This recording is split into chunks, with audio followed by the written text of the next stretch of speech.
Are you looking for entertainment for a fundraiser, outreach, youth night, date night, or for a conference? Does your team need a way to improve team camaraderie, confidence, and communication? Well, look at Well-Versed Comedy for a show, performance, or workshop. Well-Versed Comedy is Chicago's clean comedy team, and we're ready to serve you, your audience, or your organization. We've headlined our own shows at the Second City, at Getty's Comedy Club in Indianapolis, and started our own TV show called His Line. And we've raised over $5,000 for charity in just the last 2 years.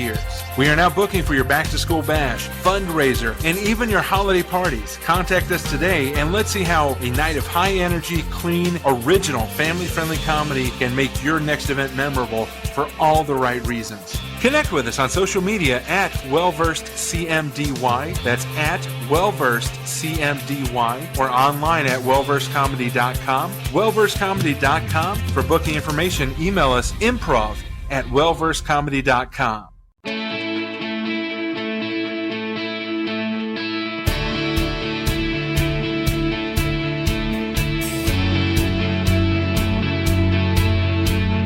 Welcome to the Gifts for Glory podcast, where we celebrate and promote men and women using their gifts for God's glory. Know someone who is making an impact for God's kingdom using their gifts, talents, and passions? We'd love to meet them. Send us an email at podcast@giftsforglory.com. That's podcast@gifts4glory.com. And now here is our host, Dave Ebert. Hello, friends and neighbors, and welcome to the latest edition of the Gifts for Glory podcast. Thank you so much for joining us. We got a really great episode for you. We're back after a few weeks off, and excited to share our guest today. We're going to be talking to America's mom in just a few moments. Really excited to share her story and just this awesome woman of strength. Which, March is National Women's Month, so this is a great guest to share and a great story to share. So really excited to tell you this story coming up. As you heard right before we got started, Well-Versed Comedy is looking for opportunities to bring comedy to your church, your outreach event, your date night event. We've raised, since our inception, we've raised over $10,000 for charities, mostly through just free shows and taking donations. Every time we do a fundraiser, we do it voluntarily because we love the gift of laughter. We love the gift of bringing people together and using our gifts, talents, and passions to bring people together and to use those gifts for the benefit of worthwhile causes, things like Royal Family Kids Camps. Also, we've raised money for just a host of different charities in and around Chicagoland. So if you're looking for a way to spice up your next event with some live interactive comedy, and you don't want to spend the huge bucks to fly in talent from all over the world, just look down the road here in Chicagoland. We'd love to come out to you and bring some comedy to you. Speaking of which, we have a few shows coming up. In fact, as we record this on Friday, St. Patrick's Day, we are one day away from our free show at the Lombard Assembly Church in Lombard, Illinois. Absolutely free to get in. It's called Good for the Soul, because laughter is good for the soul. It's like good medicine. Clean comedy for all ages, and that's tomorrow night, 6:30 p.m. In Lombard, Illinois. And then next Saturday, a week from tomorrow, we'll be in Orland Park at Stone Church for RFK Comedy Night for Royal Family Kids Camp, Orland Park. It's a camp for foster kids in the Chicagoland area to get them out and, frankly, just to show them true love. It's Royal Family Kids because we want to treat them like royalty. So RFK Comedy Night in Orland Park is March 25th. And then the following week on April Fool's Day, we're doing April Foolin'. It's a comedy show raising money for RFK Lockport, Royal Family Kids Camp Lockport, and also co-hosted by the Braggies Players as a children's theater in Lockport. So they're partnering with us, providing the stage and providing the sound equipment and everything else that we need. So that is April Foolin' on April 1st. You can find all of those shows on events.wellversedcomedy.com, events.wellversedcomedy.com. And now let's dive into our Devotions with Dave segment. Tonight we are reading out of the book of here we go. The book of Isaiah 6:8 in the NLT. Afterward, Jesus returned to Jerusalem for one of the Jewish holidays. Got the wrong citation. I forgot to change that. So we're actually reading from the book of John. So this is talking about when Jesus went to Jerusalem for one of the Jewish holy days. Inside the city near the sheep gate was a pool of Bethsaida. The pool of Bethsaida was covered with 5 porches. Crowds of sick people, blind, lame, and paralyzed, were waiting there for when angel of the Lord stirred up the water.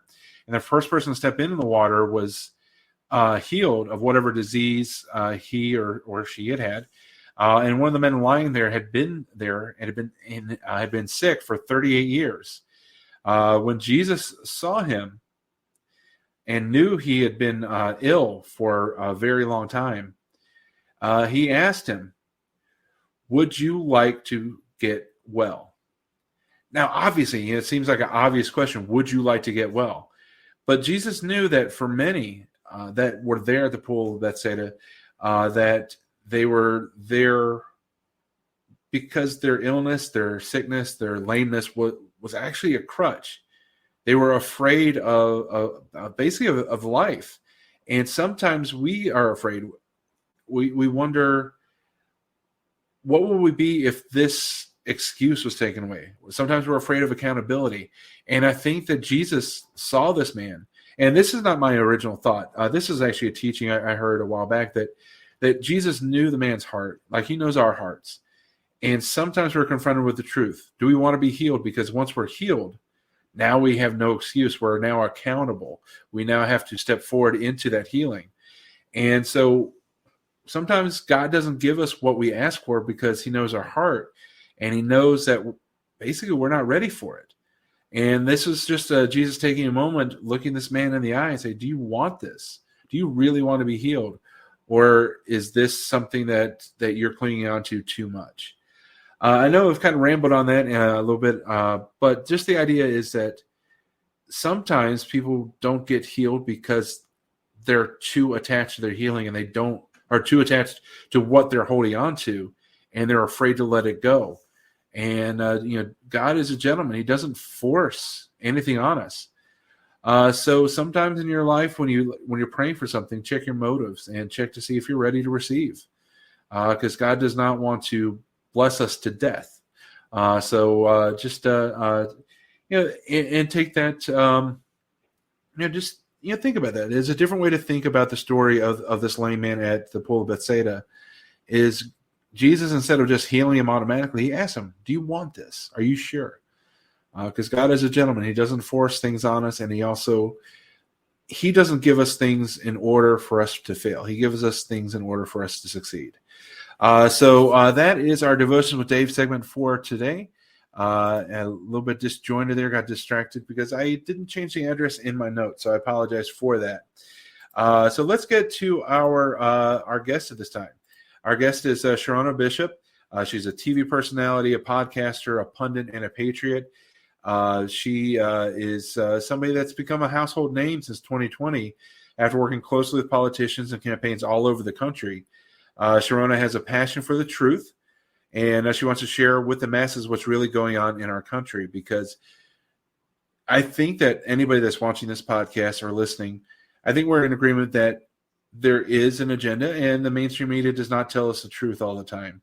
And it's advocates and it's people who are on the ground like our guest, who are trying to bring the truth to light. So without further ado, let us welcome our guest, America's mom, Sherrona Bishop. Welcome to Gifts of Glory. How are you?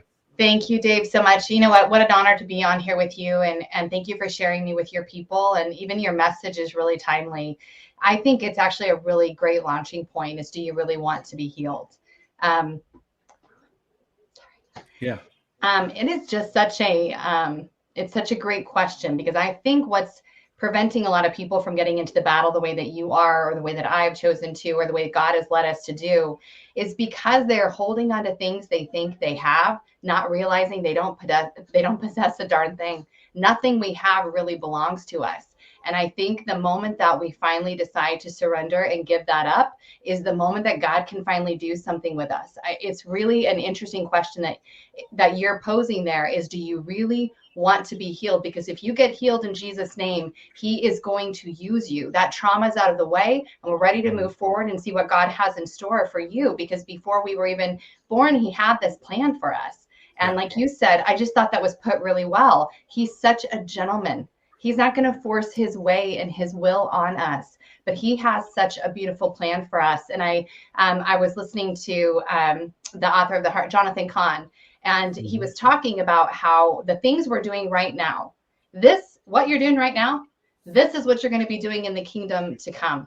And I think it was probably in meaning, you know, if you've surrendered to the Lord, if you're walking in faith, if you're trusting him, you're actively living out this faith that you claim to have, that is where you will be in the kingdom to come. Some of us are going to be there as if by fire, and we get in, you know, by our coattails, thankfully for the blood of Jesus.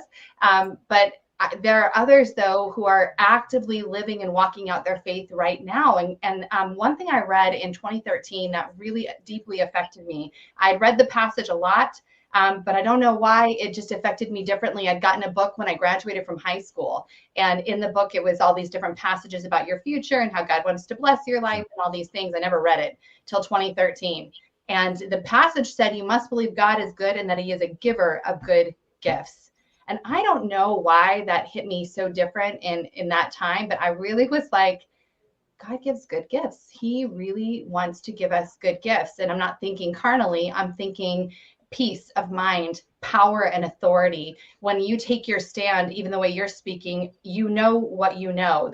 You have the power of the Holy Spirit enveloping you, filling you. And when you speak with authority, because God has given that gift to you once we've surrendered our lives to him. So it's not just that God is good, but that he's a giver of good gifts, of good things in our lives. And for me, that good gift has been most definitely, it is strength, it is courage to stand up, and it's a righteous indignation at what is happening right now. There's another verse that says, every day the Lord sits indignant on his throne. And for years, my husband was the chaplain at one of our youth corrections facilities, and I used to go in as a volunteer with him. And the things that would go on with these children, sometimes the only comforting word we could offer was that God sits indignant on his throne every day. Don't you worry. He knows, he is angry about what he sees happening here on planet Earth, and he has not forgotten you. And I think that's really, just to kind of give a little backstory about me for your audience who's new to hearing about me. And I don't even get to talk about this stuff a whole lot because everyone's always very focused on the FBI raid and those parts of it. But since we're with fellow believers, I just want to share, I came to Christ when I was 5 years old. Definitely had an understanding very early on. I had 3 brothers. I didn't like them. I knew for certain I was a sinner. I knew that I didn't love my brothers. So I knew for sure. I didn't know who this Jesus was, but I knew for sure already I had hate in my heart and I needed a savior. And then from there, the Lord has just really kind of taken me along. We had a very tumultuous upbringing. And anyone who says that difficult times don't prevent people from becoming, great people is just, it's so backwards. It's difficult times that create really strong people. Yeah. And so I'm always excited to hear the difficult things that people have come out of, because I know God promises he's working all of that together for good. And because we love him and we're serving him. And so he's going to bring it. He's going to bring the absolute best out of it, the beauty for ashes that you've lived through. And so that's definitely been a big part of my story. I got married very young. I met my husband in high school. We've been married for almost 25 years now. We've been together for almost 29. We have 4 really wonderful, amazing kids. And the greatest thing that's come out of the story that I'll share today with you guys really is my kids they get it. They know what's going on. They have, each of them have definitely grown in their faith and their trust in God, their faith and their trust in us as parents, and their obligation and duty as an American citizen to defend this republic. And I think that that's a godly calling. God put us here. This is where we live. This is our nation. And I don't think that he passively I don't think he's called us to be pacifists in this time and in this era. He's raising us up right now to be people of courage, to stand in the gap. And so basically from there in 2017, I had made the very faulty decision. And all you parents out there who are worrying that your kids are going to be weird, if you're homeschooling or you're sheltering them too much, or you've got them in charter schools or whatever, Let them be weird. Have you seen what weird is nowadays? Or have you seen what normal is nowadays? Yeah. I mean, I'd rather have that homeschool attachment. But in 2017, my son came to us and said he really wanted to go to public school. He'd been in a private charter, was a public-private charter. And we were like, well, it won't be so bad. It's our tiny little town. We'll have our finger on the pulse. It'll be great. It's fine. Mm-hmm. And it wasn't very long before our son was really struggling. Our daughter shortly thereafter. It's just a culture of low expectations, of lack of discipline, and now more than ever, it's been transferred over to this cult, this transgender ideology, this human secularism. They're not hiding it anymore. In 2017, they were still kind of cloaking it. You really didn't know what was going on for sure. But here in 2023, there's no doubt at all what's happening in the public school system across the country. So what happened, my eyes just became opened. I just really saw this is not good, but I didn't know who was making the rules. And I didn't know what a school board was. I didn't know how they determined curriculum. I didn't know any of that stuff. I got a quick education when my son was struggling and trying to figure out what was happening, and just realized that elections, even then I knew elections have serious consequences. So I'm like naive, and I'm like, well, let's just get really great people elected. This will be great. We'll get great people elected. They'll turn everything around. They'll listen to the people, and everything's going to work out fantastic. And so in my immaturity, really, my lack of understanding of how politics worked, I rode that train for a little while, and we began seeing the writing on the wall when a governor, Jared Polis, he's the first openly gay governor in America, over Colorado. Mm-hmm. He very quickly moved in disintegrating the family unit, number one. In the first 90 days that he took office in 2018, he introduced comprehensive sex education. And for those who aren't aware, most states already have a form of comprehensive sex education. And basically what it means is that it's woven throughout all of your studies. It's not just isolated to sex ed like when we were in high school. And it's also not from a negative perspective. It's a very affirming perspective. It's the idea that 4-year-olds and up are sexual. It's the idea that everyone should know how to have the best outcome of a sexual experience. That is not what we want children knowing or learning about, or we don't want to be affirming the positive end of sexual activity because they're kids and they don't even know what to do with all of that. I mean, we were kids once, like we know it's complicated and confusing. And if you had a teacher standing up there giving you permission to go explore all these things, telling you it's not only natural, but you must do it in order to be a well-rounded adult. I mean, what we find sadly is that the more time your kids spend with someone else, it's their opinion, it's their ideas that they take on rather than yours. And it's their values that they take on. And that's what's happening with our children. That's what comprehensive sex education is all about. It is about promoting and creating confusion and really exposing your children to hypersexuality in a very unhealthy and demonic way, really. It is very demonic because they really want kids to understand that homosexuality is just a normal, another alternative. It's just the same as heterosexuality. It's just another option. And of course, we don't view it that way. We have the biblical standard. Mm-hmm. So comprehensive sex education right away. And then another bill that was introduced that's happening all over the country. And you really should, those who are listening right now, you need to engage and see what's happening with your mental health bills. These modernizing of mental health bills are really meant to separate the parent from the child. What I mean by that is in Colorado and in California, basically 12 years old and up, you don't have a say in anything medical or mental health with your child. If your child is in a public school system, and I'm not exaggerating, this is not hyperbole, this is the absolute truth. 12 years old and up, you do not have a say. The mental health expert, counselor, or psychiatrist of the school, they get to determine whether or not they let you, the parent, know if your child is receiving any type of care. Can you imagine that? I mean, all the stories we're hearing about the transgender stuff and children trying to transition or wearing binders, calling themselves, maybe their name's Patricia, but then they call them Felix at school.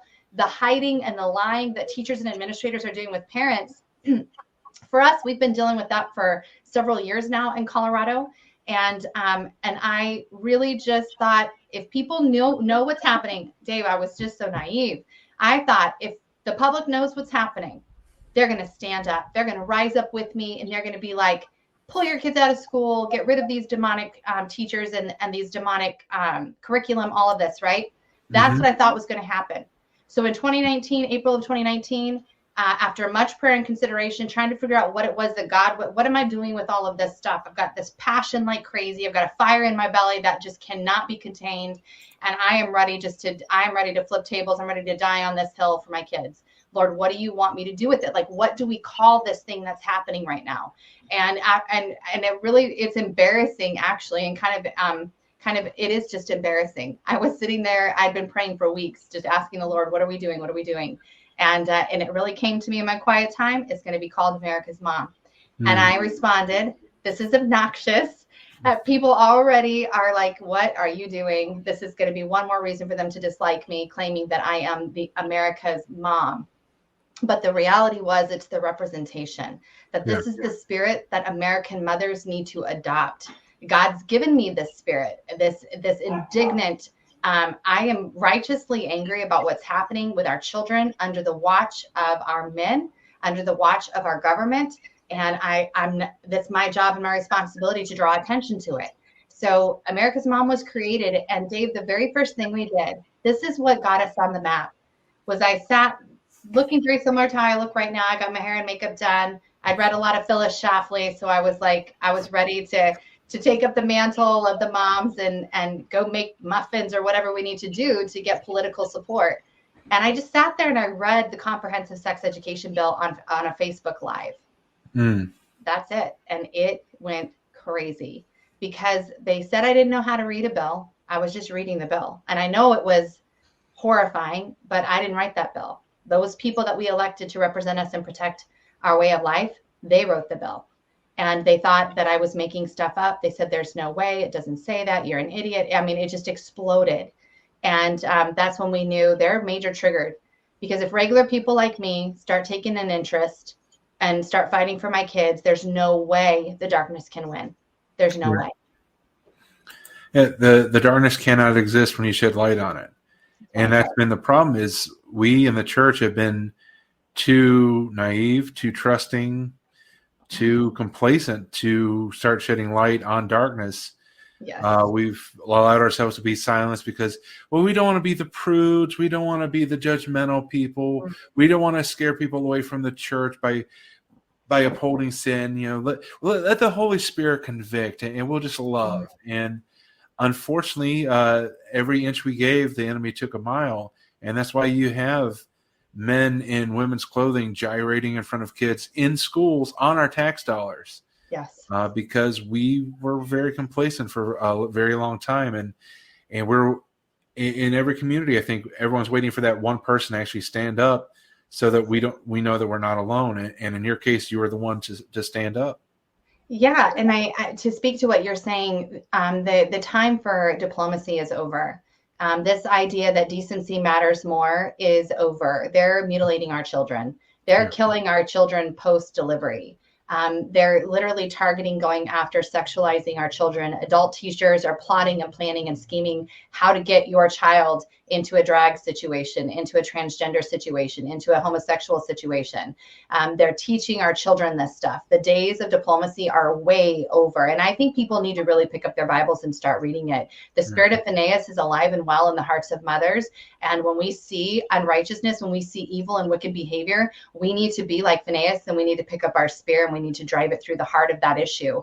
God applauded that, and God's anger was satisfied when Phineas did that. I don't know if you remember the story in the Old Testament where they had not quite reached their promised land yet, but they had put up tents and they were hanging out with all the pagan women.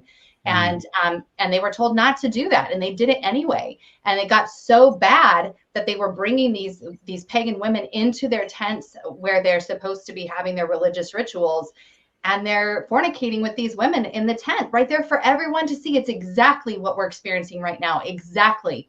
It's in front of our eyes. The majority of people who were with Phineas ignored it, tried to pretend like it wasn't happening. And he literally is looking around like, what's wrong with all of you people? Look at what they're doing. They're desecrating our worship place. Yeah. This is insane. And he picks up and thankfully satisfied the anger of the Lord, because God would have smote all of them. And that's what we're looking at right now. In my mind, I think that we have not just a responsibility for our own kids, but for society at large. God is not going to be mocked. He is not going to sit back and allow us to gaslight him. and tell him that what we see, we just need to have a little bit more love. Love is just love. And we just need to have more love. God is not going to be mocked this way. And that's really what gives me the most fire is I know the Lord. You know, I've been walking with the Lord for 38 years now. I know the Lord. I know what his heart, in keeping with what his heart is towards us, and especially towards the most innocent among us. He would not tolerate this. He's given us instruction. He's given us guidance what to do, and we need to stand against it. I think also with kind of moving into where we're at now, I did grow very concerned, obviously. I recruited a lot of mothers and grassroots organizers across the state of Colorado. And as America's Mom grew, so did organizations across the state. And just people deciding, I'm not doing this anymore. I'm not going to stand by while they ruin my kid. I'm just not going to do it. And so in I guess it was 2019, I did run the primary campaign for Lauren Boebert, Congresswoman Boebert out of Colorado. And that was a really great experience, just simply because it was a couple moms who looked at what was going on and said, let's see what we can do to change it. Let's just go for it. You know, if God's with us, something good's going to come out of this. And all too often we think, and I've heard this before with people too, we think that we need to run to win. We just need to run out of obedience and then let the cards fall where they're going to fall, right? Yeah. And it's one of those things. It reminds me of the story about the kid throwing the starfish back in to the ocean after a hurricane. There's so many out there, you're not going to save them all. But if you make an impact for each one that you throw back in the water, you're making an impact. So you got to start small. You got to start with one starfish you throw back in the water, and then eventually people might join you on the beach throwing them in, but you can't look at the size of the project. You have to look at what God's called you to do as part of that. And we need more moms. We actually need more dads to step up.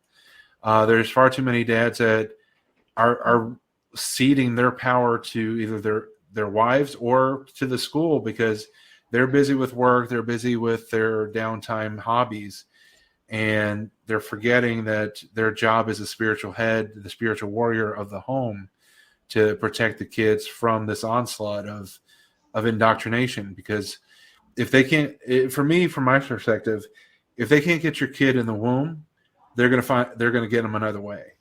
And when I say they, it's not some conspiratorial they. We're talking about the enemies of God, the enemy of God. Not the flesh and blood, but the spiritual enemy, which is using flesh and blood against us.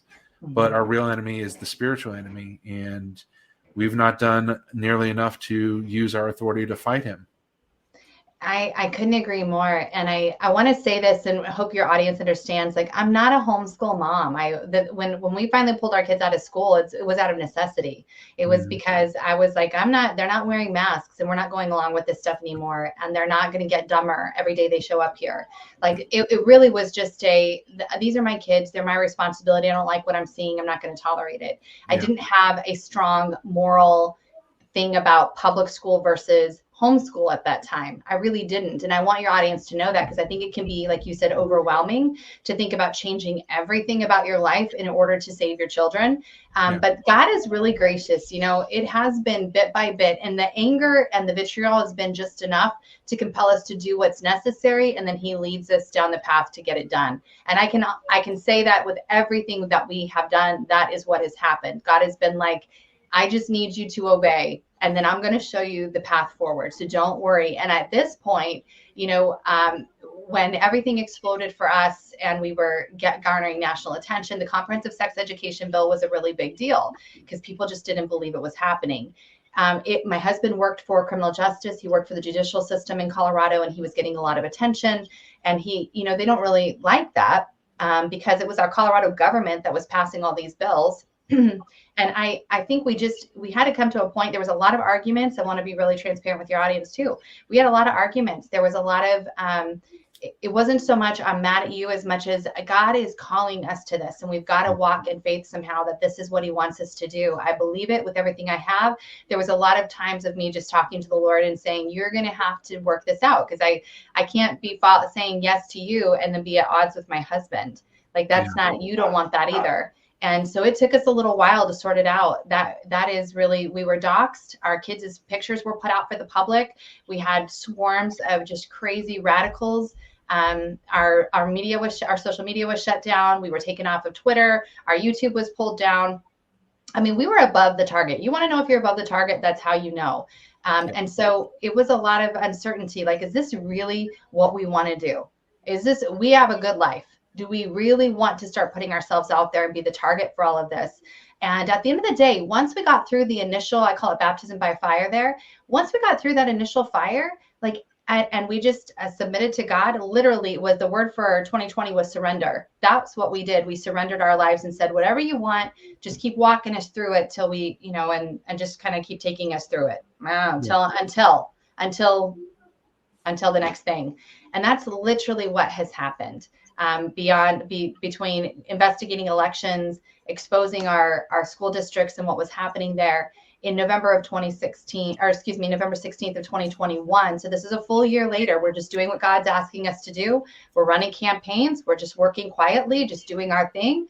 Had our little podcast on Facebook, just doing our stuff, bringing really great people directly to the people in my community so that they could hear firsthand from doctors, from biologists, from scientists, to weather the storm and empower our elected officials. In November of 2021, we had it banging on our door and just kind of like hollering and screaming and all of this stuff. I'm thinking, I just honestly just had kind of a moment of just, this is surreal. This can't be happening.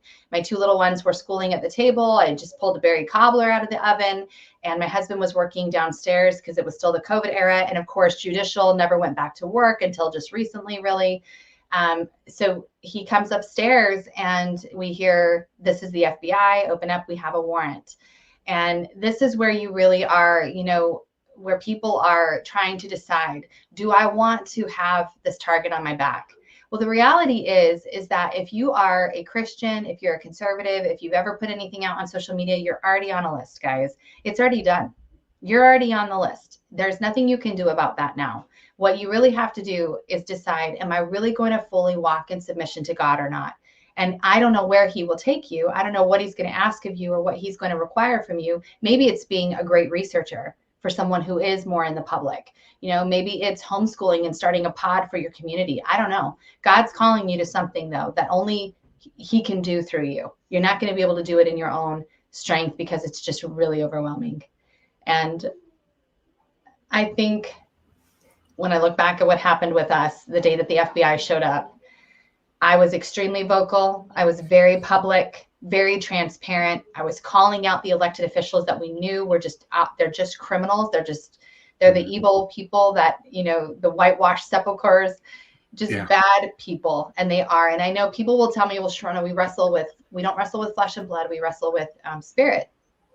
And I'm like, yes, but these are willing vessels. They have made themselves willing to be the ones that are flooded by this demonic spirit. And so there are times where you just have to call directly people out. In Eric Metaxas's book, oh gosh, If You Can Keep It, is that what it's called? It's such a great book. Yeah. Is that what it's called? If You Can Keep It? I believe so. I'll double check. I think it is. It's got an aqua cover on it. He talks about the what it took for America to become independent, for us to win our freedom. And one of those elements was the pastors at the time who were leading the revival, calling out the pastors that were telling lies, that were holding the people hostage, that were telling them they couldn't have freedom with God. They couldn't have a relationship directly with God. I got to think of his name. One of the greatest revivalists of all time. Can't think of his name, came here from England. And he was calling these bad pastors out by name and saying that they were doing the work of Satan. And I think that is what people fear the most, right? Is being called out by name for the things that they are doing that are wrong. But that's the same for me. I'm called out by name all the time. At this point, since that raid on our house, they did take a battering ram to my door. They did put me in handcuffs. They had their guns drawn. They dragged my daughter up and down the stairs by her hoodie. They tormented my family for 3.5 hours. And at the end of it, what they said was, when I asked what warrants all of this that you're doing to us, They said, you connect people. And I don't know what that had to do with the warrant. The warrant said it was conspiracy to commit wire fraud, and that would be a financial crime. Right. What I've learned since then is that that's really just a blanket that's used in order to get to your stuff and figure out who you're talking to, who you have relationships with, what you're doing. That gives them full unprecedented access to all of your stuff, is just to throw a conspiracy to commit wire fraud at you. And yeah, I mean, they do it all the time. So I think at this point, going through that experience and realizing that just the way we began, do you really want to be healed? Because if you really want to be healed, then you will put aside, God will heal and restore your trauma. And then he will open up the door to the most wild adventure you never thought you needed in your life. You never thought you would have. Yeah. And then he will empower you to see it through.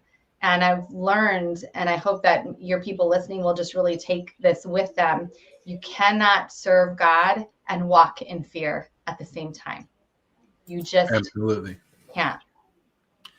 And I think it's such an amazing story, and there are going to be people that I'm sure that hear the story and they think, well, there's got to be something. The FBI doesn't just raid Americans' homes, but we've seen that the FBI has been weaponized, just like the IRS was weaponized in the 2000s against conservatives. Right.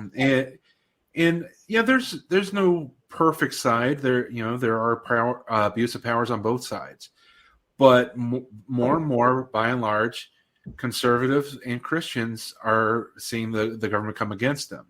You're in Colorado, which is home of Baker Jack, who has been persecuted for his stance. It's not that he refused service; he refused to write or create something. He would have served anybody that came in his bakery. It's just that he didn't want to put messages that he didn't agree with. But unfortunately, there's too much power in the media, too much power in the government to try to snuff people out that want to stand for something that's biblical. And that's why conspiracy to commit wire fraud is a reason to bust into your home. And I'm not even sure what the charges were in, was it Philadelphia, where a pro-life activist and his family were held at gunpoint for 3 hours by the FBI. It's all association. So really what's happening right now, and this is what is good for you to understand as you're leading people to, is that it's the power of association. We are strong when we come together. What have they tried to do the last 3.5 years? They have tried to separate us all out. And there was a huge disruption, obviously, within the church, within Christianity, when COVID came on the scene. And we had some pastors really just were like, everybody take the shot, lock the churches down. Like, it was a total fear move. And I don't know what to say. It was fear. It didn't take very much research to figure out that this was all a sham, that there was other alternatives, and that this was really an effort by the government to do what Obama had not been able to do before, which was to shut the churches down. And once you shut those churches down and you did not allow people to assemble and associate, that was a massive victory for right? For the darkness. Right. That was a very big victory for them. And so that's what's been going on. They are trying to, the First Amendment promises that we have the right to associate. We have the right to free speech. The association part is the big key right now. What the government has done with their surveillance system is allowed for, now you are speaking with me, Dave. Now you, by extension, speaking with me, they will now give themselves authority through the FISA court to investigate you because you're a connection to me now. They have declared war on power of association because ultimately, and what we've learned, and I don't think anybody will be surprised by this, ultimately, their goal is still to take Donald J. Trump down. Whether you love him or hate him or indifferent, you think he was the best or the worst, it doesn't matter. It's the same people that will tell me, if you just weren't so loud, this wouldn't have happened. That is not correct thinking. We have a document that guarantees we have the God-given right. It affirms that right, rather. It doesn't give it to us. It affirms that right, that we can say what we want in this country. We don't have a king. We are a constitutional republic. We, the people, are the government. And we give our consent to be governed by these ones that we have voted for, as that Democratic portion, if you want to call it that, to be our representatives. But when they no longer are representing us righteously according to the Constitution, then the founders told us you have the obligation and the duty to remove them. We're not doing that, though. We're not removing them. And when there was an attempt to at least take a physical public stand on January 6th to declare this needs to be dealt with, well, they criminalized everybody, just like they criminalized the parents who wouldn't stood up for their kids and called them domestic terrorists. Just to refresh everybody's memory, the National Education Association partnered with superintendents across the country to make lists of parents that were being too loud or made them feel scared, and submitted those lists to Chris Wray of the FBI. And your names all went on a list, and they now had given themselves power to surveil you. This is what we're talking about, why it is so incredibly important. Number one, to not let yourself go negative. When you hear a story like mine, or Pete Navarro, or Roger Stone, regardless of who you think those people are or what you think they're doing or whatever, maybe they're good men, maybe they're not, I don't know. But I would just caution you on the going negative and saying they must have done something. We are not living in times anymore where we can just say, well, they must have done something wrong. We're hearing too many stories of people, yes, being taken in the cover of darkness. In Colorado, just a couple of weeks ago, we had a father also who was detained by the FBI for standing out quietly praying in front of an abortion clinic. You know, these are the times we're living in because they are advancing their kingdom. Their kingdom includes the sacrifice, the ritual sacrifice of babies. I mean, you look to New Mexico and you see they have the Satanic Temple for ritual abortion. They're telling you who they are. And they're telling you that they don't want us to be around because we are the voice that's stopping them. Our words are powerful. Our actions are powerful. And with mothers especially, you know, this the movement against women has been very powerful for the last 50 years, trying to take women out of the home, trying to remove them from the love and the care of their children. You know, you had people pushing ideas like Dr. Spock, where you just let your babies just lay there and cry it out. And you don't soothe and comfort, taking away that natural affinity for our children. And that's probably a little bit of a debatable topic. But the point is that we were having other people come in and tell us that what we knew as just naturally as mothers was all wrong. You need to go out and work. You need to go and go to college, and you need to go have a career, and you need to leave your raising and your training to someone else. Well, you know, no judgment there because we've all done it. A lot of us have been through that.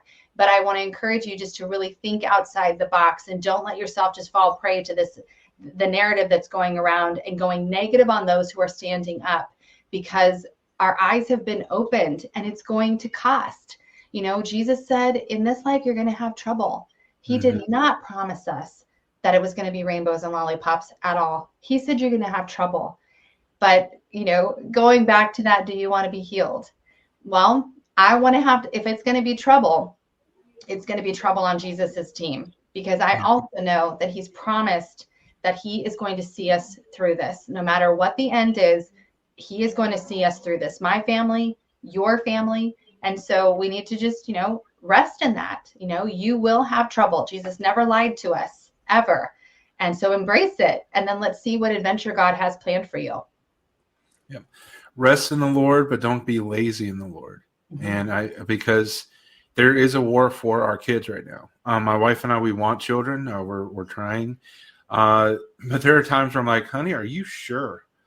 Because I mean, it's Jesus warned us that there, you know, woe to the woman that's breastfeeding in those days, because there's a lot coming for our kids. The transgenderism, the drag queen story hour, and everything that they can do to put a divide between parents and children. They disguise it well, saying, well, there's so many bad parents that are abusive, and we want to protect the abused kids. And what we fail to realize is that it's the schools that are doing the abuse 9 times out of 10, because they're taking them away from what the parents are trying to do. And most parents are good parents. There are a few bad ones. But instead of protecting from the bad, they're becoming the bad. It's very true what you're saying. The majority of parents, and by the majority, I would say 98% of parents, it doesn't all look the same. Okay. Our parenting styles are different. Our backgrounds have a lot to do with it. But I was an 80s kid. And, I didn't see my mom most of the time. We hit the streets in the morning. We came back at dinner time and we were back out again until we hear them hollering for us to come home. Yeah. That would be considered negligence today, right? But it wasn't. We had the best childhood. If you were an 80s kid, you had the best childhood and you didn't even know what was going on. Nowadays, it doesn't look the same, but yes, I really do agree with you. I've met so many people in the work that I did before doing this. I worked with all different backgrounds, all different walks of life. And at the end of the day, yes, the parent loves the child the most. There's no doubt about that. And God loves them even more. And he knows exactly why he put them where he put them. What I can promise you this is government does not love you. And government does not love your kids. And guess what those public school systems are? They are an extension of government. And they don't love your children. They are teachers. They are educators. It's very good to have strong boundaries with your teachers and your educators. When I hear words like kiddo, first of all, it sets me on edge. I literally almost gag because they are not kiddos, they're students. Having proper boundaries, having order in speech is really critical because they have decided they are the parent. They have decided that they love your child more than you do, and they know better what's for your child than you do. That really is their mentality. I mean, there's so many secret tapes coming out right now from Project Veritas even, and showing you how they talk about you when you're not around, the way they talk about destroying and mind fielding your child. That's what they're doing. They're sitting there strategizing how they can separate you from your kid. And if you happen to be the really fortunate one who's in a small district and you're able to have some say and some control there, that's great, but eyes wide open. Because at the end of the day, taking children who are 2 years old away from their parents and calling it preschool, it's not good. It's early separation from parents. There's no science, there's no data to support the removal of children from their parents before age 7, period. They need you. And it's not easy being a parent. It's not easy being a mom and a dad, but that's what God's called you to. If he's given you children, that's what he's called you to. Be a parent and step up for your kids. Yeah, absolutely. And sometimes that requires a little bit of sacrifice. Maybe you don't have, the 4-bedroom, 2 garage house. Maybe you need to downsize so that somebody can be with your kids, especially those first 7 years, to give them the foundation so that when they go into a public setting, they've got a foundation that they know they can trust their mom and dad more than the world. Maybe I can share this with your audience too. My husband and I have spent a lot of time eating beans and rice because of exactly what you said. Like, you have to make sacrifices, and our parents made sacrifices when we were growing up. We didn't have a lot, but we had exactly what we needed. And that same situation has played out with me and my family. And, my kids are getting older, so I've got more opportunity to, make income or whatever. But when they're little, that is really half the fun, and the struggle is figuring out, how are we going to make this work? And that is the joy and the privilege of watching God meet your needs. That's the joy and privilege of being in community, being in fellowship. It's why we're supposed to be in fellowship, because you will have times that you need and you don't have it. But the person you're fellowshipping with, someone in your church, your local body, they're going to have it, and they're going to want to fill in for you. It's so important to make sure that we're not isolating, to make sure that we're not just carrying all our burdens ourselves. To be in fellowship locally is vital to Christian life. It's vital to you being able to do what you need to do to raise your children. And it's biblical. And that's the most important thing. God's given us a guide. This is the best way for things to work out, the best way for you. And I really think it's important to know, no, you're not. I'm always amazed at people who have, they're 25 years old, they've got 2 kids, they've got a massive house, 2 cars, but you know what? She's gone and working. And those kids are, it's whatever, they've got to make the decision what they're doing. But there are sacrifices that are worth it. And I think this is one of those. And it wasn't that long ago that we were sitting there scrambling, trying to figure out how we were going to make things work, make things happen. And, God always does provide. So it's not an excuse. It's just not. God will provide for you. Yeah. And what he doesn't provide, he knows that you didn't need. So that's the faith part. That's the hard part. And for me, as being the guy, being naturally wired to be the provider, whenever there's a time where I'm hoping God provides it's a no, it's like, God, I want to provide this for my home, but that's the faith. We've got to be willing to trust him to provide what we need. And he's a good father. He not only gives us what we need, he'll give us a few of the things that we want because he loves his kids and he wants to see them have joy. Not necessarily always happiness, but wants us to have joy. Yeah, the key to life is not happiness. It's definitely not happiness. It's not named as happiness is not named as one of the fruits of the spirit or the outcome of a godly life. But joy is, and joy is deeper. It's more contagious than happiness. Happiness is situational. Joy is a deep, compelling knowing that God has got you and that he has promised he will take care of you no matter what comes your way. And I think that, even for the uncertainty that all of us are going through right now, whether you're watching the news or not, and I would say mainstream media always lies. Whatever they say, I automatically know it's the opposite. Even every now and then they may have a little teeny tiny kernel of truth.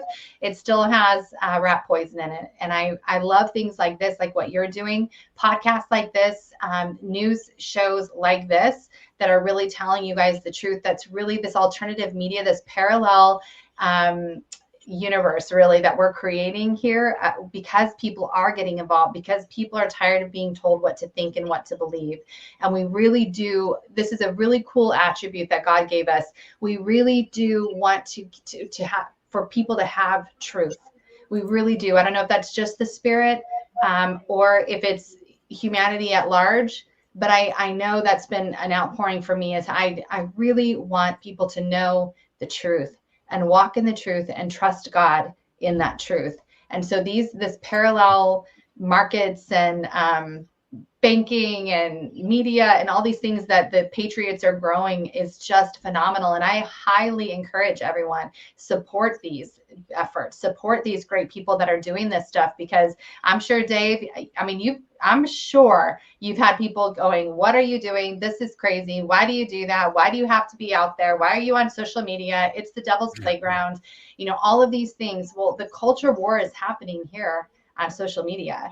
And there's time for breaks and stuff like that. Walk as the Lord deems you. But if you're on social media, if you're doing stuff like this, you are in the battle. This is where it's a very different kind of war. It really is, but it is definitely happening. And I really encourage people to support ones like you, Dave, and keep ministries like this alive, keep truth telling alive. There's never anything that's going to happen that's so big. We're not going to have Goldman Sachs coming and giving us tons of money to lie to you. It's just not going to happen. And you wouldn't take it anyway. No, I wouldn't. I wouldn't want to pay the taxes on it. Well, if it's Goldman Sachs, they're probably hiding it. So you probably don't have to pay the taxes on it. Right. Well, Sherrona, I thank you so much for coming on. I want to encourage everyone to visit americasmom.net. And for our audience that wants to find your podcast, your appearances, where can they find you? What's your schedule like as far as your TV show?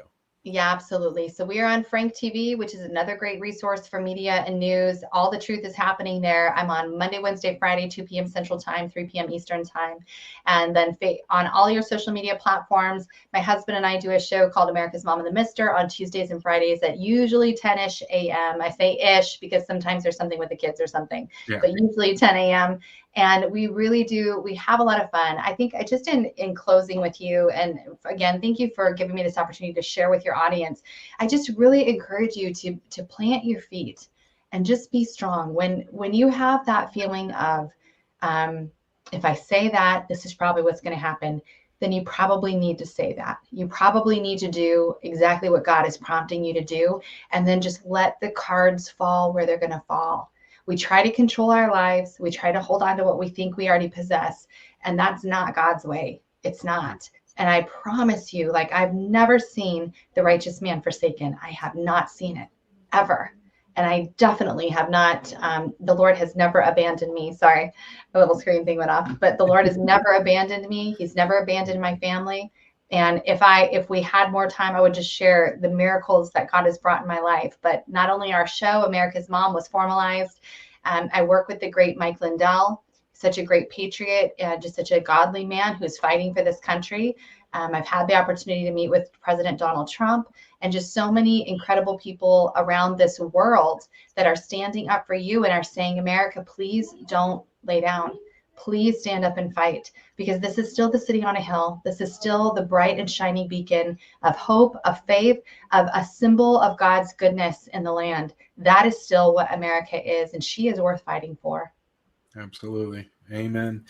Well, we've only got a couple of minutes, so I still want to run through, if we could, the interrogation. We'll cut it to 5 questions instead of the full 7. Just kind of get to know you on the way out, and then I'll ask you your wise counsel after that. So here's the interrogation.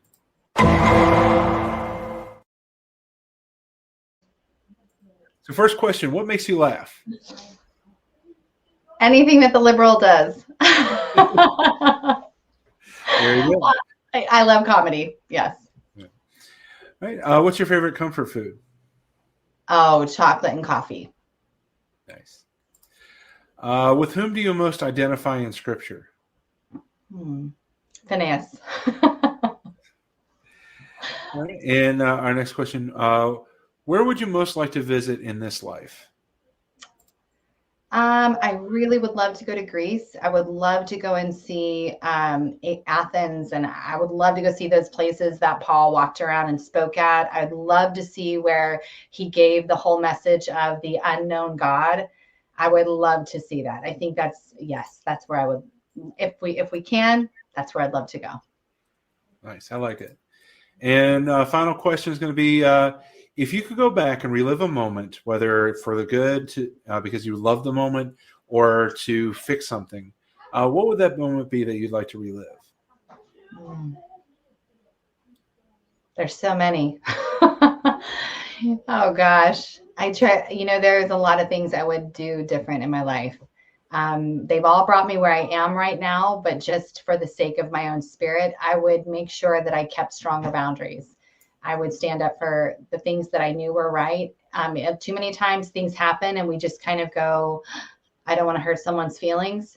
And I would take the risk and try to find a way to say it anyway. Because again, if God's prompting you, you need to do it. And if you don't, then that becomes the regret. So I can't identify exactly a situation. I just know that I have felt that way many times, where I've walked away and gone, I did not do that right. All right. I can appreciate it, definitely. And our final question I ask every guest, for anyone that's listening or watching that wants to use their gifts for God's glory, what's your wise counsel for them? Just keep your eyes fixed on Jesus. He is the author. He is the finisher. Keep your eyes fixed on him, because if you start to do something that's unusual, people will say a lot about it. And you just have to, if you read the word, you see there was so much of that going on, where God was calling people to something and they were ridiculed by those who were watching. You really have to be firm in your belief that God is calling you to it. I always have sought counsel also, those that I am under authority also. So I don't go out on my own. I don't venture out on my own. If I feel God's speaking to me about something, I run that past those that are in authority over me. And I argue my case. I mean, I don't just go, what do you think? And if they're if they're contrary to what I'm saying, I argue my case for sure, because that's what those people are there for. But I would never go out on my own, because God has given us, he has given us authorities. My husband is my authority. And then beyond him, I also have another spiritual authority that I seek also if him and I are not aligned. And so I would just say that's really important. If God's called you to it, he will also provide you confirmation. He's very sweet to us that way, right? He is very sweet. He will confirm what he has asked you to do. And for me anyway, that's what I have. That's what I've done when I'm feeling like, I think this is what you're asking of me, Lord. And I confirm that. Yeah. It's a good word. Well, I really appreciate you being on. I appreciate the work you do, and just the tenacity that you're pursuing the Lord, and also trying to be a good steward of the gifts that he's given us in this country of freedom, the ability to speak, the ability to assemble, and also, more importantly, fighting for our kids, because we need more parents, we need more men and women fighting for our kids Yes. to keep them safe. So thank you so much for joining us, and I wish you nothing but God's blessings. And everyone check her out, americasmom.net, americasmom.net. Sherrona Bishop, thanks so much for being on. Dave, thank you so much for having me on. God bless you and this journey that you're on. Thank you. God bless.